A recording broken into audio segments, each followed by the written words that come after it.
Los homicidios han ido creciendo en Uruguay de manera importante. Entre 2012 y 2022 el aumento fue de 38%. Por eso, hace años que este fenómeno preocupa a la población y además es muy discutido en el sistema político.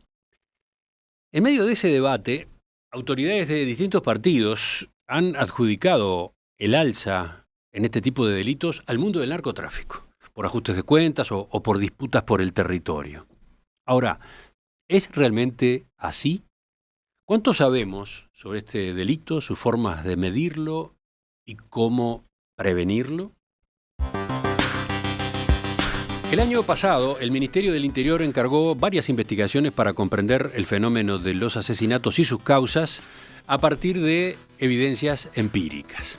Uno de esos trabajos, titulado Diagnóstico de los homicidios en Uruguay 2012-2022, fue realizado por los investigadores Emiliano Rogido, Ignacio Cano y Dorian Borges. Su primera parte, presentada en julio de 2023, estuvo focalizada en el estudio de qué tipos de homicidio predominan en Uruguay, quiénes son los victimarios y las víctimas, entre otros puntos.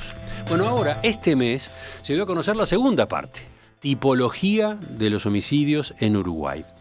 En este reporte, los autores cuestionan cómo el Ministerio del Interior clasifica los motivos de los homicidios. Según el estudio, la metodología utilizada termina asignándole un peso excesivo al crimen organizado en la violencia letal del país. Y eso, agregan, refuerza la alarma social y los discursos de guerra al crimen. Vamos a profundizar en este análisis. Estamos con el sociólogo Emiliano Rogido, con quien ya conversamos en julio del año pasado a propósito del primer informe. Emiliano, buen día, gracias por acompañarnos. Buenos días, gracias por la invitación. Vamos a repasar en primer término de dónde surge la idea esta de investigar los homicidios en Uruguay. Aclaro, este trabajo cuenta con financiamiento del Fondo Sectorial de ANI, la Agencia Nacional de Investigación e Innovación, ¿no? Fondo Sectorial de Seguridad Ciudadana, que es un instrumento en el cual promueven, de hecho, la ANI y el Ministerio del Interior para generar conocimiento que sea aplicable a las políticas de seguridad. ¿Y por qué en particular homicidios? Bueno, es el tema sobre el cual me he especializado, me he dedicado más en los últimos 10 años. Mis estudios de doctorado giran en relación a este tema y sobre este tema he trabajado también en diferentes países de la región. Y al volver a Uruguay, en vísperas de la pandemia, luego de haber concluido mi doctorado, era claro que los homicidios se habían convertido inesperadamente quizás en un problema relevante para el país. Entonces invité a colegas con los cuales ya venía trabajando a hacer algunos estudios introductorios sobre el homicidio en Uruguay, porque en realidad no tenemos ninguna acumulación en términos de generación de conocimiento. Entonces la idea era hacer una contribución que fuera una suerte de base o de referencia para que a partir de ahí las políticas empezaran a ser pensadas. Ir de los datos hacia las políticas de prevención. Datos. La inquietud, el foco principal está puesto en trabajar en base a datos. Exactamente. Y eso es una cosa que a mí me gustaría mencionar al comienzo de esta entrevista. Está bastante instalado hoy en día, y creo que afortunadamente, la idea de la necesidad de políticas de Estado en materias de seguridad. Eso no siempre fue así. Creo que es un avance en relación a lo que teníamos. Pero sinceramente creo que es algo necesario, pero completamente insuficiente para avanzar hacia soluciones eficaces. Y que lo que tenemos que empezar a exigir son políticas de Estado, sí, pero basadas en la evidencia científica. Lo que tú decís es que podría haber políticas de Estado y sin embargo que éstas fueran diseñadas a puro, no sé, voluntarismo o ideología. Exactamente, basadas en el sentido común, basadas en la ideología, basadas en los intereses corporativos, porque hay corporaciones importantes en relación a este tema, basadas en perfilismos individuales que se pueden sostener a lo largo del tiempo. Cuando no nos basamos en la evidencia científica, nos basamos en algo más, y generalmente ese algo más no nos lleva a buen puerto.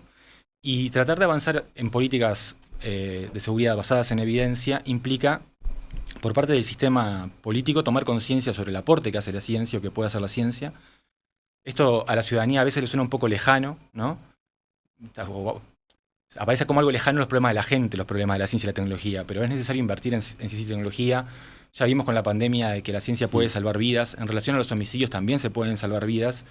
Y tenemos que no solamente invertir en ciencia y tecnología en general, sino crear capacidades y equipos para trabajar en esto. No solamente fomentar el desarrollo económico del país, sino también, como decía, salvar vidas, resolver problemas sociales como lo fue la pandemia y como lo es ahora el tema de los homicidios. Ahora, acá en este caso en particular, el Ministerio del Interior fue permeable. ¿De quién es la iniciativa? ¿Del Ministerio o de ustedes los investigadores? La iniciativa es de los investigadores en relación al tema en particular del proyecto. El Ministerio, y ya viene de gobiernos anteriores, impulsa este instrumento, digamos, de promoción de conocimiento científico.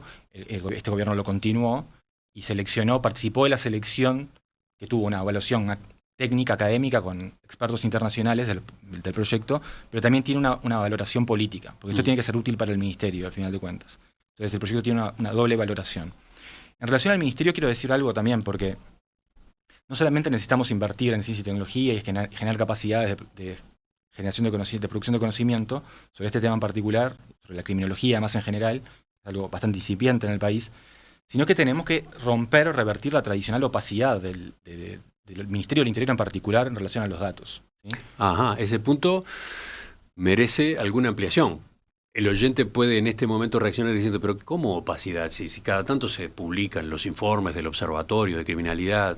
Claro, pero es un observatorio que no observa demasiado, porque lo que tenemos tradicionalmente son publicaciones de datos agregados con una temporalidad, periodicidad bastante amplia, digamos, cada 3 meses, algo así, y no se publican los microdatos.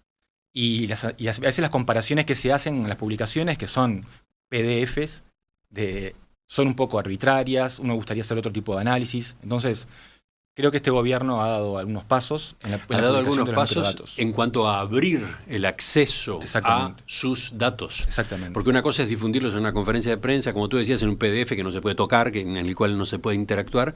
Otra cosa es mostrar disposición a que vengan, por ejemplo, sociólogos, investigadores y obtengan ampliación, obtengan otros elementos. Y la ciudadanía en general y gente del sector empresarial que puede pensar en aplicaciones. En fin, la publicación de los microdatos abre un montón de posibilidades y muchas veces se piensa en el riesgo, o las instituciones, en este caso el Ministerio del Interior, piensan en el riesgo de publicar los datos y mostrar las deficiencias, pero no se toman en cuenta los riesgos de no hacerlo. Por ejemplo, muchas de las observaciones que nosotros hacemos ahora sobre la clasificación de los homicidios, es muy probable que se hubieran podido hacer antes si los datos hubiesen estado accesibles. Y lo mismo pasa con la evaluación de las políticas públicas. O sea, pensamos siempre en el riesgo de evaluar y si nos exponemos políticamente, pero no consideramos nunca el riesgo de no hacerlo y perpetuar y continuar políticas que son costosas y que pueden incluso tener efectos contraproducentes a los que busca. Entonces, me parece muy importante, y en esta línea de pensar en las políticas basadas en evidencia, que demos pasos en relación a la transparencia ciudadana, a la utilización de los datos por parte de diferentes actores de la sociedad y preocuparnos, interesarnos en la evaluación de las políticas públicas para poder aprender de lo que hacemos. Para terminar de entender el planteo, podrían decir las autoridades que actúan en base a evidencia, porque tienen esos datos, porque tienen esos números que dan a conocer del Observatorio de Criminalidad. Lo que ustedes están señalando es que si esa es la evidencia, es una evidencia pobre y quizás hasta deformada, no correspondiente a la realidad. Algo de eso, ¿no? O sea, abrir los datos implica que puedan ser cuestionados y que puedan ser mejorados a partir de los cuestionamientos. Y además, más allá de la calidad de los datos, que es un tema en sí mismo y que algún día podemos profundizar, es un tema que a mí me interesa particularmente, el tipo de análisis que realiza, por ejemplo, el agente de análisis criminal del Ministerio, es muy diferente el tipo de análisis que puedo hacer yo, como doctor en ciencias sociales, o el que puede hacer un especialista desde el punto de vista del derecho, o un periodista de investigaciones, o una organización de la sociedad civil interesada en las víctimas de la violencia. Entonces, abrir los datos enriquece muchísimo los puntos de vista y de eso tenemos mucho para ganar. No nos damos cuenta de lo que perdemos por no hacerlo. Estamos con Emiliano Rogido, doctor y magíster en Ciencias Sociales, uno de los autores de este trabajo, Tipología de los homicidios en Uruguay. Vayamos entonces a lo que ustedes han estado estudiando y concluyendo. En la primera parte de este trabajo, la que se publicó en julio del año pasado, se habían focalizado en un diagnóstico de los homicidios, ¿no? Es decir, qué tipos de homicidios predominan en Uruguay, quiénes los cometen, quiénes son los victimarios, quiénes son las víctimas. Ahora, en la segunda parte, lo que analizan de forma crítica es la tipología de homicidios que elabora el Ministerio del Interior y, bueno, cómo mejorarla. ¿Bajamos a tierra ese objetivo? ¿Qué implica? A ver. Muy bien. Para simplemente refrendar lo que decías, el informe anterior muestra, de alguna manera, trabaja el tema de la calidad de los datos, intenta echar luz sobre las muertes dudosas, que eran uno de los fantasmas que nos asombraba, y hace el diagnóstico de los homicidios. Una de las grandes conclusiones de ese estudio es que el homicidio es un fenómeno complejo y el resultado de factores y mecanismos causales y tipos de violencia distintas. En ese primer informe nos basamos en la categoría de homicidios que utiliza el Ministerio del Interior y creamos también una tipología propia inducida por los datos, unos conglomerados, análisis de clústeres. En este segundo informe profundizamos en la tipología de los homicidios que realiza el Ministerio del Interior e intentamos hacer recomendaciones para su mejora, siempre en el entendido de que tenemos que pensar políticas específicas para problemas específicos. Todo esto apuntando a políticas basadas en evidencia y rezando para que en el futuro tengamos un plan de reducción de los homicidios. Rezando. Claro, un plan de reducción de los homicidios que aborde los diferentes tipos de violencia con iniciativas distintas. Ese es el espíritu o el objetivo estratégico más general que tenemos. Bien. En este informe analizamos la tipología del Ministerio del Interior, que en realidad son dos. Hay una tipología extendida o más detallada, que tiene 15 categorías, y hacemos un análisis, si se quiere, conceptual de las categorías para ver en qué medidas son consistentes, y también un análisis empírico. ¿Qué vemos ahí? Bueno, primero, esta tipología más extendida del Ministerio del Interior está basada principalmente en la motivación de los ofensores a la hora de cometer los homicidios, pero no plantea usuarios y usos específicos de la tipología. Y eso es un problema bastante grande, suena un poco abstracto, pero es posible hacer múltiples tipologías a partir de los datos, y es muy importante saber para qué esos datos, esa tipología va a ser utilizada. Entonces, si bien no hay un fin claro de la tipología, un usuario claro de la tipología, eso pierde pie. Entonces, una primera crítica que puede hacerse a esta tipología del Ministerio del Interior es ¿para qué la hacen específicamente? A ver, para que el oyente a su vez se ubique, esta tipología, la extendida, decíamos, tiene 15 motivos, ¿no? Exacto. 15 motivos diferentes para clasificar los homicidios. Narcotráfico, venganza y represalias. ¿Sí? Perdón, narcotráfico es una, ¿no? Sí, tráfico de drogas. Ahí está. ¿Venganza y represalias es otra? Sí, es otra. Violación, otra. Exacto. Abuso de funciones, poder. Abuso de funciones, abuso de poder. Celos y apropiación sexual.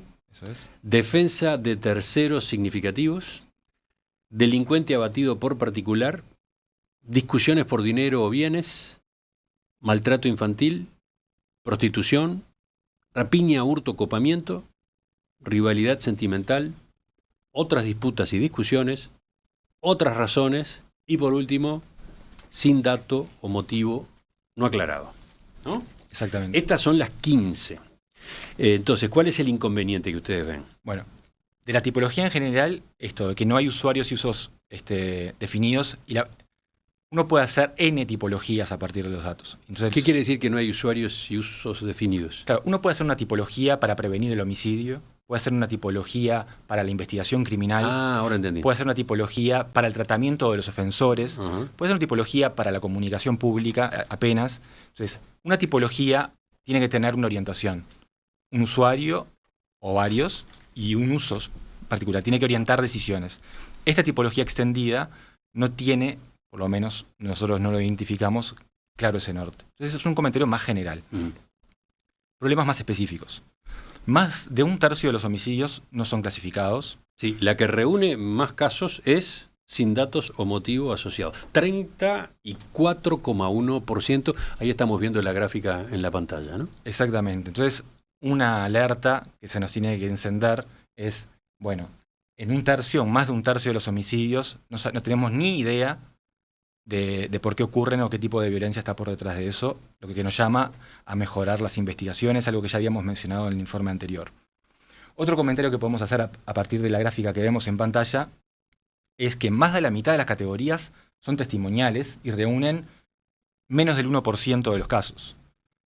Son pocas las categorías que reúnen casos y que son útiles en alguna instancia desde el punto de vista de la clasificación. Y de hecho, las categorías que son más frecuentes, después de sin dato motivo no aclarado, que como Emiliano dijo recién, es la más importante. Es una gran bolsa, ¿no? Es una gran bolsa. Las segundas y tercera categoría más utilizada son súper generales y vagas, como otras disputas y discusiones, y venganza y represalias. Son las categorías más frecuentes y son categorías vagas, no excluyentes, que pueden darse por diferentes motivos. Piensen ustedes, venganza y represalias. Un homicidio por venganza y represalias. O sea, el motivo de la venganza y la represalia puede ser cualquiera de los otros. Se metieron con mi compañera, me deben algo, o debo algo y no pagué. En fin, lo que se les ocurra puede estar por detrás de venganza y represalias. Así que son categorías muy poco informativas. Si lo pensamos así, las tres categorías más utilizadas son poco informativas y más de la mitad de las categorías son poco frecuentes, aunque sean teóricamente más informativas. Otro problema que tiene esta tipología extendida del Ministerio del Interior es que, como un homicidio puede estar vinculado, en teoría, a más de una categoría, porque no son del todo excluyentes, no plantean reglas de prioridad claras. Es decir, la clasificación está pensada para que un homicidio pertenezca a una categoría. Pero ¿qué pasa cuando, en teoría, un homicidio es una venganza y una represalia, pero se asocia también al tráfico de drogas o cualquier otra motivación de la que está ya expuesta?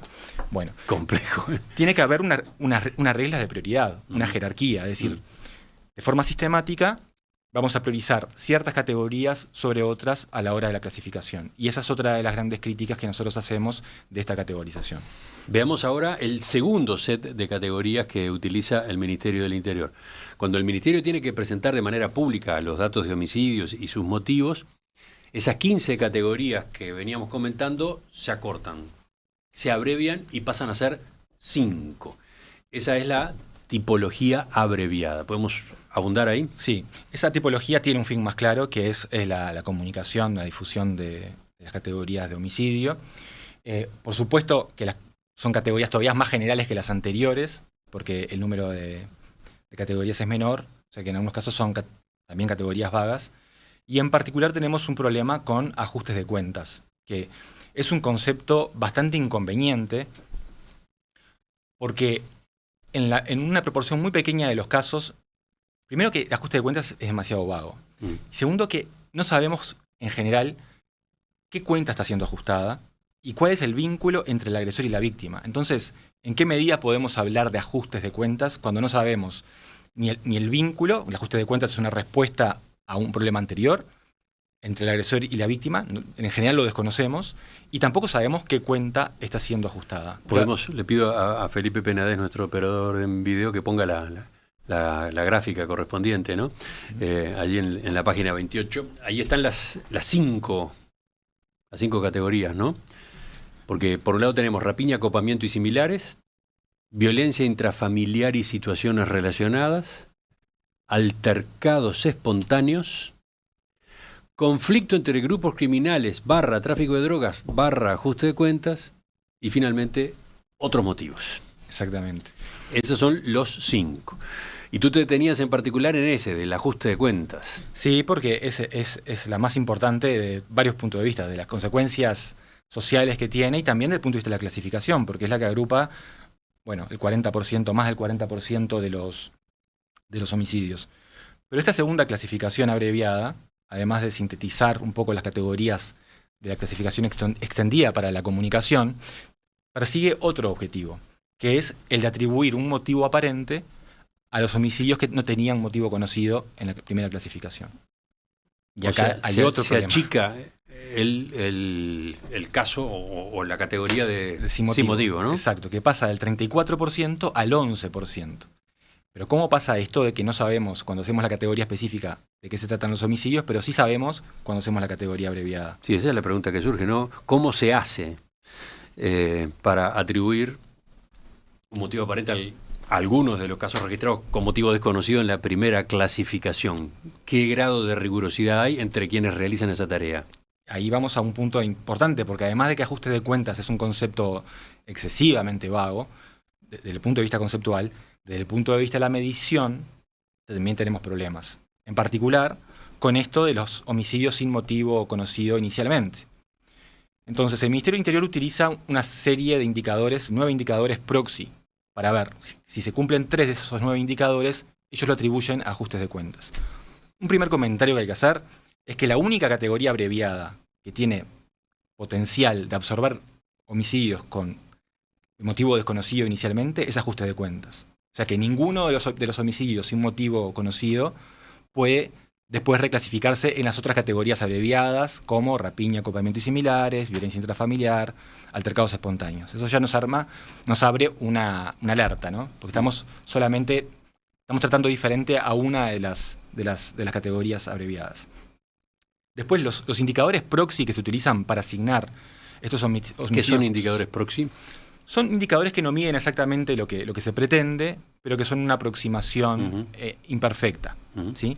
Entonces, ¿qué hace el Ministerio? Dice, bueno, hay 9 características de los homicidios que tienen que ver con ajustes de cuenta, conflicto entre grupos criminales y tráfico de drogas, que de cumplirse 3 de estas 9, podemos atribuirle un motivo aparente en esa categoría. Ese es el mecanismo. Ese es el mecanismo.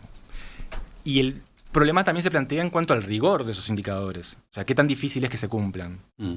Y algunos es muy fácil que se cumplan. Por ejemplo, que el homicidio fuera cometido con un arma de fuego ya es un indicador que lleva un homicidio con motivo desconocido a ajustes de cuentas. Casi 2/3 de los homicidios del país, el total de homicidios del país, se comete con un medio que es un arma de fuego. Que la víctima haya recibido múltiples disparos, alcanza con que sean 2, ya lleva también un segundo indicador que lleva a que ese homicidio se considere ajuste de cuentas. Y un tercer indicador, con lo cual ya definitivamente pondríamos ese caso dentro de la categoría ajuste de cuentas, es que haya premeditación. Y una buena parte de los homicidios con arma de fuego implican premeditación porque implican muchas veces trasladarse hacia el lugar de la víctima con el arma para cometer el crimen. O sea, cualquier homicidio con arma de fuego y con más de un disparo, o una gran proporción de ese universo, lo van a considerar ajustes de cuentas. Por lo cual, recordemos, lo que tú decías es que hay 9 características que, según lo que ha concluido el Ministerio del Interior, pueden darse en ajustes de cuentas. 9. Y si se dan 3 de ellas, ¡pumba! Ese caso va para ahí. Va para ahí. Va para esa categoría, ¿no? Exactamente. Lo que tú estás señalando a partir de estas observaciones que hacías recién es que ese procedimiento está mal. Ese procedimiento no es riguroso, ¿no? Es muy aventurado y no encontramos ningún estudio que valide esto, por ejemplo, a partir del avance de las investigaciones que esos casos con motivos desconocidos pueden tener en el futuro y que permitirían rever ese procedimiento. Lo que estamos diciendo es que es muy fácil cumplir con 3 de estas nuevas características, porque, como les decía, las primeras 3 en particular tienen que ver con armas de fuego, y la gran mayoría de los homicidios en el Uruguay se cometen con armas de fuego. Y con este procedimiento se bajan los homicidios sin motivo conocido del 34% al 11%. Todos absorbidos por la categoría ajustes de cuentas, que se hipertrofia y se duplica de la primera clasificación a la segunda. Entonces, el efecto que tiene esto es una sobreestimación del peso del crimen organizado en la violencia letal, porque esta categoría de ajustes de cuentas se considera a nivel público, a nivel político, como un indicador de la incidencia del crimen organizado sobre la violencia letal. Entonces tenemos un problema acá de sobreestimación. Porque, además, paréntesis, este tipo de indicadores, incluso cuando esté bien medido, es inconveniente. ¿Por qué? Porque el crimen organizado, incluso cuando crece y se vuelve hegemónico, puede reducir la violencia letal, contrariamente a lo que la gente cree. Ajá. Sí, esto ya lo hemos comentado en otros abordajes, pero a ver, desarrollalo. O sea, nosotros podemos medir el crimen organizado o las actividades del crimen organizado por los homicidios que el crimen organizado provoca, que en este caso no lo estamos midiendo, pero si lo midiéramos bien, es inconveniente porque una vez que un grupo de crimen organizado, por ejemplo, se vuelve monopólico o hegemónico en un lugar, por lo general la violencia disminuye, porque la violencia es un instrumento que utilizan los grupos criminales. Y un instrumento bastante poco conveniente, que ellos no quieren usar en primera instancia, porque llama la atención de las autoridades y obstaculiza los negocios criminales que son redituables. Agrego otra posibilidad que salía en alguna de las entrevistas recientes sobre el asunto. Si una banda de narcotraficantes negocia bien con la policía en un país o en una ciudad, corrupción, exactamente. ¿no? Si corrompe a la policía, si se acomoda con la policía, probablemente en su zona de acción la violencia baje, ¿no? Exactamente. Entonces, Y eso no quiere decir que el narcotráfico haya bajado o que el peligro de esa banda se haya achicado, ¿no? exactamente. Entonces, con el crimen organizado en crecimiento, la violencia letal vinculada al crimen organizado puede subir o bajar. Y esto es importante tenerlo en cuenta porque no estamos venciendo la lucha contra el crimen organizado cuando pase alguna de estas dos cosas. No lo sabemos. Entonces tenemos que pensar en otro tipo de indicadores. Otros indicadores como se utilizan habitualmente, como las incautaciones o los arrestos, también son bastante malos y miden más bien el esfuerzo de las instituciones, por ejemplo, en cerrar bocas, y no el problema en sí. Pero cierro el paréntesis. Todos estos problemas de hipertrofia de la categoría de ajustes de cuentas nos llevan a la idea de que los problemas de seguridad tienen que ver con el avance del crimen organizado. Prácticamente estamos en esa crisis actualmente en Uruguay, ¿no? Estamos siendo invadidos por el crimen organizado. Sí, recordemos, eso ha formado parte del discurso de autoridades de distintos partidos políticos, ¿no? Exacto. Yo por supuesto que no niego que el crimen organizado esté creciendo en el Uruguay y no niego la importancia del crimen organizado. Lo que digo es dos cosas. Sobreestimamos lo que sabemos del crimen organizado, en primer lugar, y subestimamos el efecto del crimen desorganizado y de los problemas de convivencia social. ¿Sí? Me gustaría que volviéramos exactamente en este punto en la segunda parte de la entrevista. Enseguida retomamos la entrevista aquí en Perspectiva con el sociólogo Emiliano Rogido, uno de los autores de este estudio titulado Tipología de los homicidios en Uruguay. ¿Cuántas veces escucharon que el alza en la cantidad de homicidios en Uruguay se debe al mundo del narcotráfico, por ajustes de cuentas o por disputas por territorios? Bueno, una investigación académica en la que el Ministerio del Interior aportó información viene a contradecir ese relato. Se presentó este mes. El título del trabajo, Tipología de los homicidios en Uruguay. En el reporte, los autores cuestionan cómo el Ministerio del Interior clasifica los motivos de los asesinatos. Dicen los expertos, la metodología que utilizan las autoridades termina dándole un peso excesivo al crimen organizado en la violencia letal que se da en nuestro país. ¿Cómo es eso? ¿De qué manera llevaron a cabo esta indagatoria? ¿A qué conclusiones y sobre todo a qué recomendaciones llegan? Estamos conversando con Emiliano Rogido, 43 años, doctor y magíster en Ciencias Sociales, uno de los autores. Reenganchemos en donde estábamos, ¿no? Tú explicabas qué efecto tiene esta tipología abreviada en nuestra percepción del delito. Eso de que termine recargando, de que termine concentrando buena parte de los homicidios en esa categoría, digamos, ajuste de cuentas. Exactamente. Entonces tenemos este problema de la hipertrofia estadística del ajuste de cuentas, que es considerado un indicador del peso del crimen organizado sobre la violencia letal, que genera consecuencias sociales y políticas. Este dato estadístico, digamos, es reforzado por la difusión mediática que tienen algunas muertes espectaculares que empezamos a ver en el Uruguay, y que son realmente muy espantosas y llaman mucho la atención de la ciudadanía, pero que son las que se muestran en los medios en contraste con la gran mayoría de homicidios que no tienen esa espectacularidad y que no pasan por la televisión. Entonces, los medios de alguna manera terminan contribuyendo a reforzar este mensaje que las estadísticas ya están dando de que el crimen organizado avanza. Además de lo que pasa en otros países de la región, ¿no?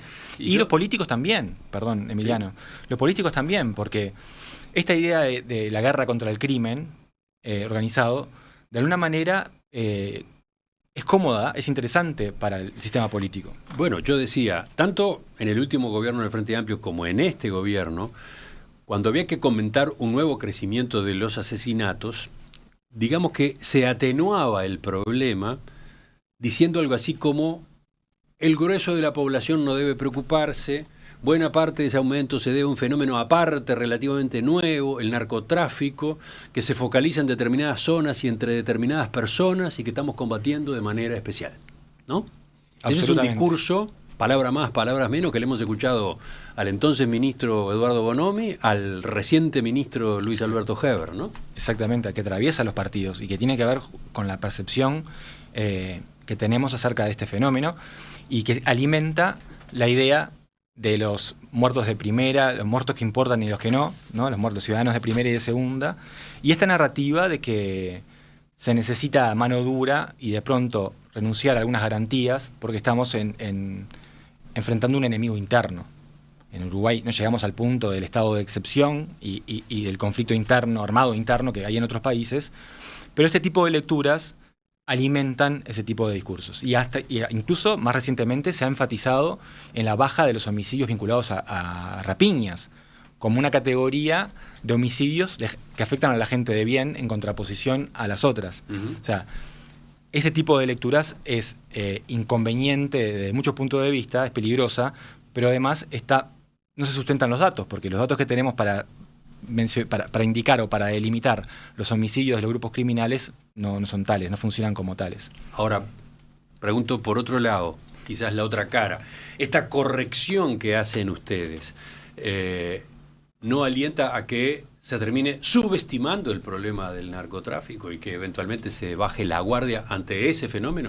El problema del narcotráfico es un problema en sí mismo. Ahí tienen que haber políticas para reducir el narcotráfico y para enfrentar el crimen organizado, que no necesariamente son las mismas que las que se tienen que diseñar para reducir los homicidios. Entonces, por eso yo decía, no desestimo en absoluto el problema del narcotráfico ni el crimen organizado en sus otras modalidades. Lo que quiero decir es que el peso, específicamente su peso, sobre la violencia letal, está siendo mal trabajado y sobreestimado. ¿Qué alternativa proponen? Bien. Estas tipologías que utiliza el Ministerio de Interior se basan fuertemente en los motivos del homicidio. Ustedes sugieren que hay otras y que serían más adecuadas. Por ejemplo, una basada en la etiología de los homicidios. A ver. Claro, bueno. Empezamos hablando también de los fines de las tipologías, ¿no? Muchas tipologías son posibles. ¿Cómo agrupamos los casos y para qué? Nuestra tipología, que es un ejercicio preliminar, que no le decimos al Ministerio que lo tiene que adoptar tal cual, sino que es algo que para inspirar un nuevo esfuerzo en este sentido, busca específicamente la prevención del homicidio. Y es en ese sentido que trabajamos y que le damos sentido a las categorías. Ustedes insisten, es posible trabajar en la prevención del homicidio. Sí, es posible y necesario. Y los criterios que nosotros utilizamos no son absolutos, pero son la consistencia teórica de las categorías, en función de los antecedentes, hay una revisión de la literatura, del trabajo, al comienzo del trabajo, sobre la cual nos inspiramos, la capacidad que tienen las categorías para informar posibles medidas de prevención y una frecuencia mínima. Es decir, tener categorías o muchas categorías que tengan un 0,01% de los homicidios termina siendo, por la vía de los hechos, poco útil. Entonces, estos tres criterios orientaron la construcción de una tipología con 15 categorías y que combina 5 dimensiones. La motivación del agresor, el local en el que ocurren los homicidios, el perfil del victimario, la relación entre la víctima y el agresor y el modus operandi. Y también para resolver un problema que vimos de la categorización del Ministerio de Interior, proponemos reglas de prioridad para clasificar los casos que pueden encajarse en más de una categoría eventualmente. Bueno, repito, todo esto está muy detallado en el informe que prepararon los autores de este trabajo. Son 70 páginas, ¿no? Van a encontrar el texto completo en nuestro sitio web después dentro de un rato junto con esta entrevista. Pero, a propósito de esta nueva tipología, que en síntesis, muy a grandes rasgos, describías recién. Mi pregunta es, ¿qué aportaría? ¿Qué aportaría sobre todo en el objetivo ese de la prevención del homicidio? Bueno, son categorías que justamente informan a las políticas de prevención. A ver, por ejemplo. Ejemplos, a ver. Saber los homicidios que ocurren en establecimientos penitenciarios. Es muy útil desde el punto de vista de la prevención, porque más allá de la motivación del agresor, que puede ser diversa, los tenemos encerrados, tenemos una tasa de homicidios 10 veces mayor que fuera de la sociedad, y monitorear ese tipo de homicidios es particularmente útil, porque son personas que están cautivas del poder público, en manos del Estado, digamos, y que se están matando muchísimo más que lo que ocurre en el resto de la sociedad. Entonces, es una tipología que está basada en el local, de ocurrencia de los homicidios, que es muy específico, que no sabemos la motivación de estos homicidios, entre otras cosas porque, contrariamente a lo que la gente cree, los homicidios que ocurren en los establecimientos penitenciarios tienen una tasa de esclarecimiento muy baja, porque hay un código de silencio y nadie quiere hablar. Y uno piensa, bueno, personas que están encerradas, con funcionarios policiales vigilándolos, ¿cómo puede ser, y rodeadas de gente, porque aparte tenemos cárceles hacinadas, cómo puede ser que no nos enteremos de qué pasó? Bueno, la tasa de esclarecimiento es bajísima. Entonces, no nos podemos basar en la motivación, porque generalmente no conocemos la historia. Pero sí tenemos que saber y tomarle el pulso a los homicidios que ocurren ahí, porque ahí podemos perfilar medidas de prevención. Otra de las sugerencias que nosotros hacemos es, por ejemplo, diferenciar los homicidios que tienen carácter grupal o de violencia intergrupal de los que son interpersonales. Entonces, a ver, de nuevo. En relación al tráfico de drogas. Nosotros vemos para el año 2019, esto no lo dijimos antes, pero una de las cosas que nosotros hacemos es un análisis muy profundo de los expedientes policiales, caso por caso, viendo testimonios, la narrativa policial, informes de investigaciones, autopsias, videos. O sea, tuvimos un acceso bastante amplio, muy amplio, a los homicidios para hacer un estudio en profundidad de los homicidios que ocurrieron en 2019. Y eso lo complementamos con un análisis estadístico de toda la década 2012-2022. En relación al tráfico de drogas, nosotros diferenciamos los homicidios que son producto del enfrentamiento entre bandas del tráfico de drogas y otros homicidios que tienen que ver con el narcotráfico. A ver, otros homicidios que tienen que ver con el narcotráfico. Exacto. Yo con un amigo o con un conocido con el cual comparto la actividad de consumir drogas, puedo terminar en una discusión en la cual uno de los dos muera. Cuando la policía ve ese caso, y hay drogas de por medio, porque estábamos consumiendo, ese homicidio actualmente iría a la categoría de tráfico de drogas. Solo que ese homicidio no tiene que ver con el conflicto entre bandas en lucha por el territorio, como muchas veces pensamos. En todo caso, tiene que ver con el consumo de drogas. Con el consumo de y drogas. No con el tráfico de Exactamente. drogas. Y es muy diferente el tipo de políticas que tenemos que perfilar en ese caso y en un caso distinto, como el que está más instalado, de que es el enfrentamiento entre bandas narcotraficantes en lucha por el territorio, que es otra de las categorías que nosotros proponemos. Sí, es muy distinto, por ejemplo, que un dealer, que un distribuidor de drogas mate a un consumidor porque le debe no sé cuántas dosis, ¿no? Esa es otra cosa. Esa es otra cosa. Ahí sí está el narcotráfico de por medio. Exactamente. En el otro ejemplo que manejabas, un enfrentamiento entre dos consumidores, el narcotráfico no está. No está. Y ese no es un detalle, porque la violencia intergrupal y semi-organizada, porque tampoco tenemos grandes organizaciones de narcotráfico en el Uruguay, algunas quizás pueden operar, pero no son las que generan la violencia en los barrios, ¿no?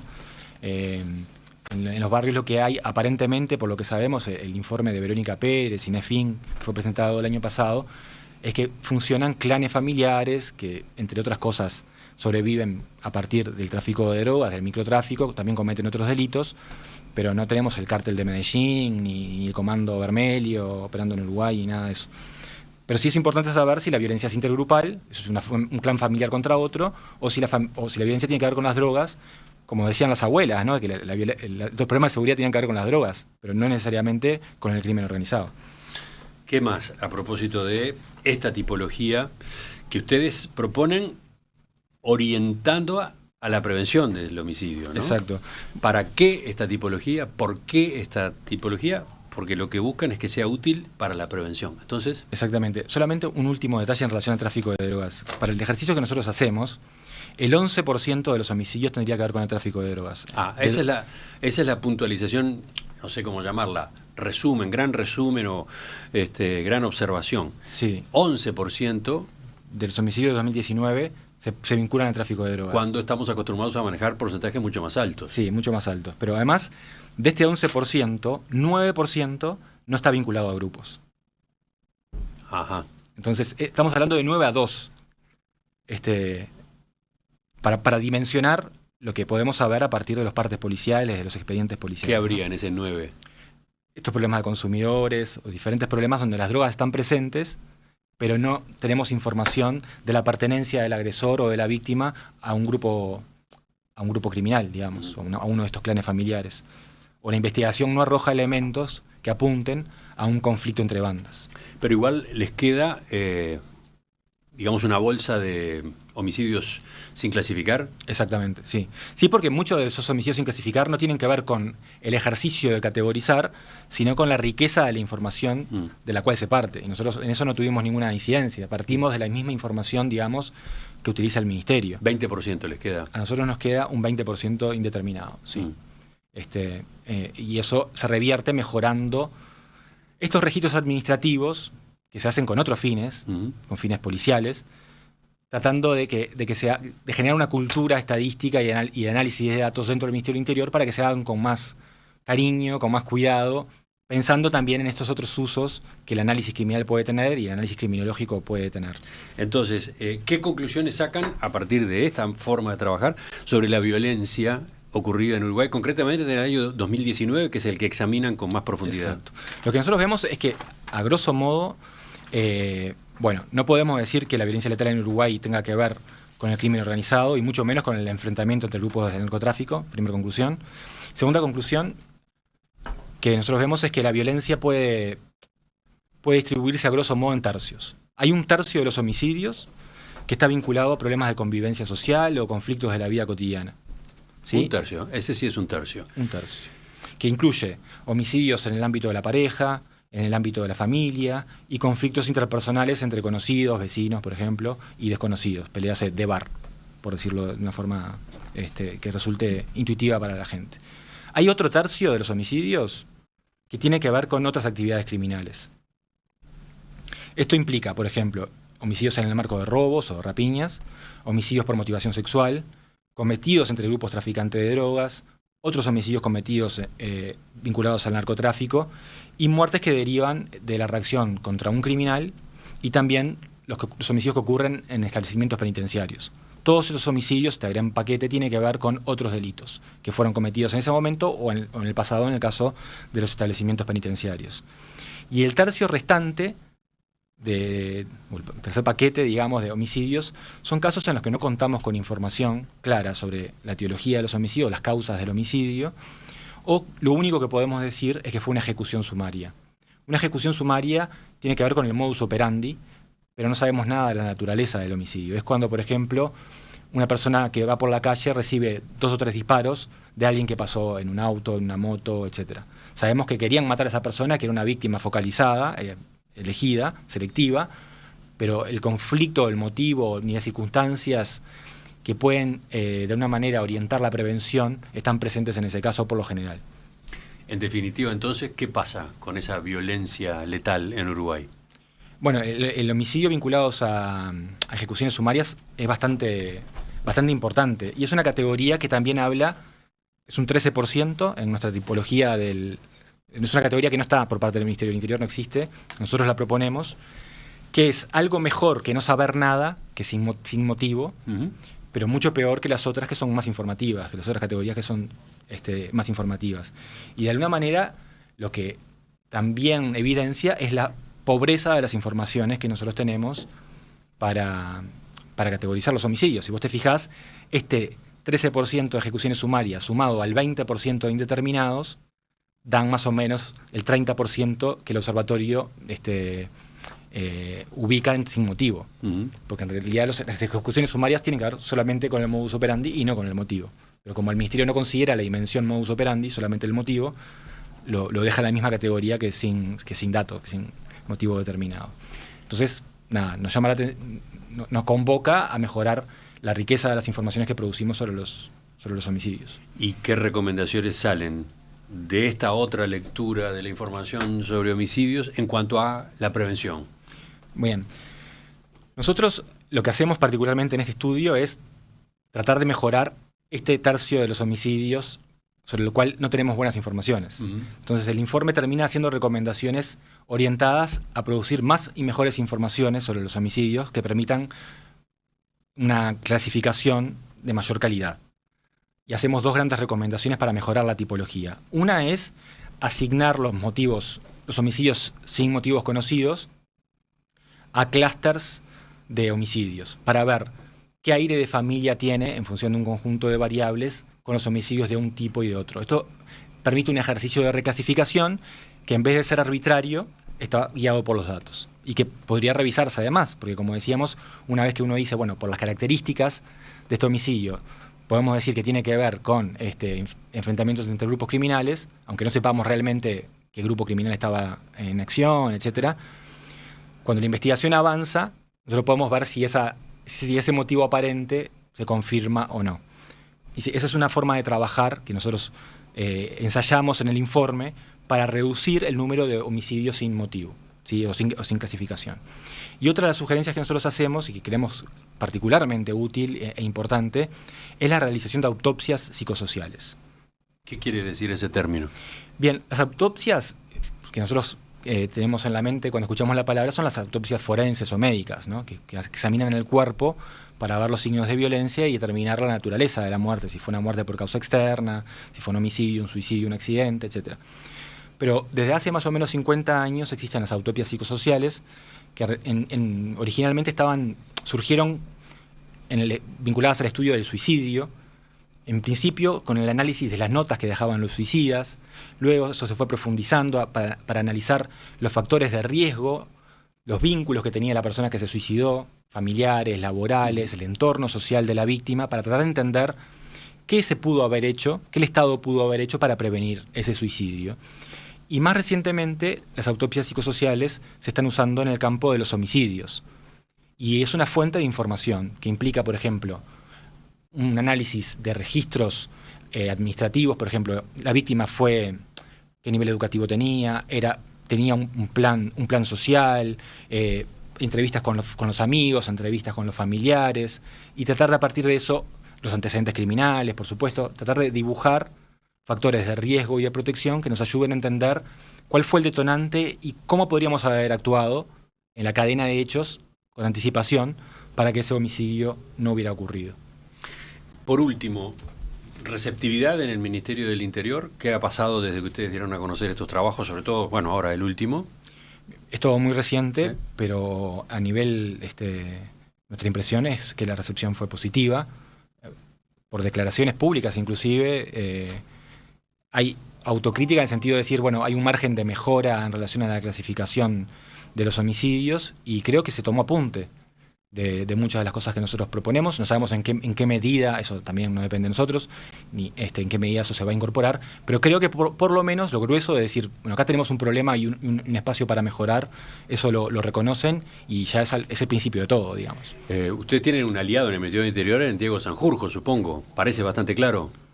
Bueno, esperemos que sí. Comillas, aliado entre comillas, porque allí tenemos a alguien que viene de la academia. Exacto. Justamente.